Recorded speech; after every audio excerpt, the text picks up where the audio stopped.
Наурызда біздің бүкіл халықтық референдуммен қабылданған жаңа конституция өзінің жаңағы әділдік пен заң үстемдігімен ерекшеленеді. Мына қазір әлемдегі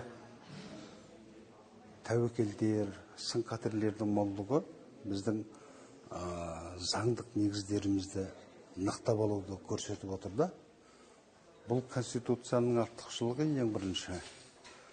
Мына бізде халықаралық заңдар бар ғой. Біз сол заңдардан конституцияны жоғары қоятын тұстары бар.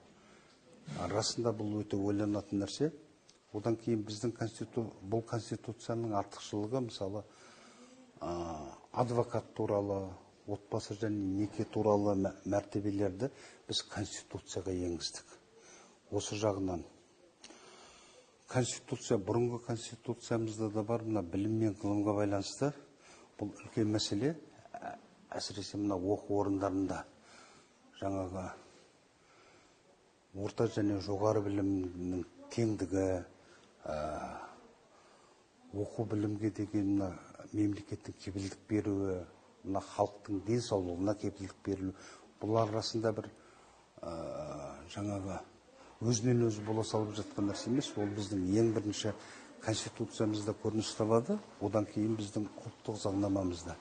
Кейін бұл жерде бір мәселе, біздің президентіміз өзінің жолдауларында да айтады ғой, мына демократияның сөз бостандығының дейді. Бұның әлеуметтік жауапкершілігі де болады дейді да. Қазір мына бізде заңдар қабылданып, мысалы 20-ші жылы бізде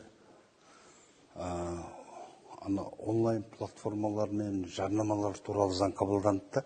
Расында қазір әлеуметтік желінің келуі біз адамдардың жеке пікірін, бір эмоциясын бірінші планға шығарып жібердік та.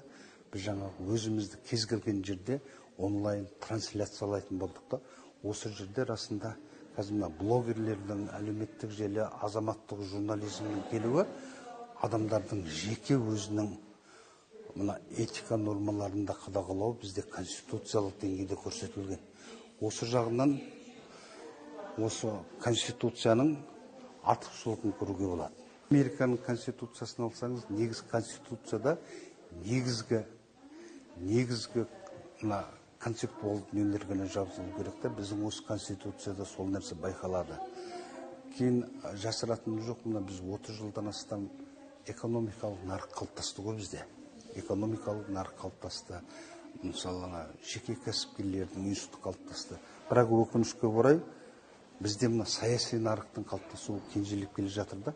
Осындай конституциялық нормалардың келуі, халықтың мәдени құқығының асуы, өркендеуі бізде жаңағы саяси нарықтың қалыптасуына үлкен септігін тигізеді деп ойлаймын. Біз егемендік, тәуелсіздік деген сөздерге мысалы бас әріппен жазып, оны біз осы байырғы, осы мемлекеттің иесі екеніміз көрсетіліп тұрғаны ол үлкен артықшылық деп ойлаймын. Сондықтан біріншіден Файзуллаева Анар деген Байтұрсынов атындағы тіл білімі институтының маманы конституциялық кеңесте референдумда отырды ғой.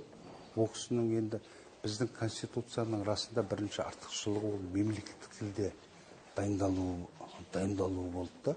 Расында бұрынғы біздің конституциямыз орыс тілінде дайындалып, оны қазақ тіліне аударған болса, қазіргі біздің артықшылығымыз осы конституция мемлекеттік тілде, сондай кәсіби тіл мамандарының сүзгісінен өтіп қабылданғаны ол үлкен бір артықшылығы болды деп ойлаймын.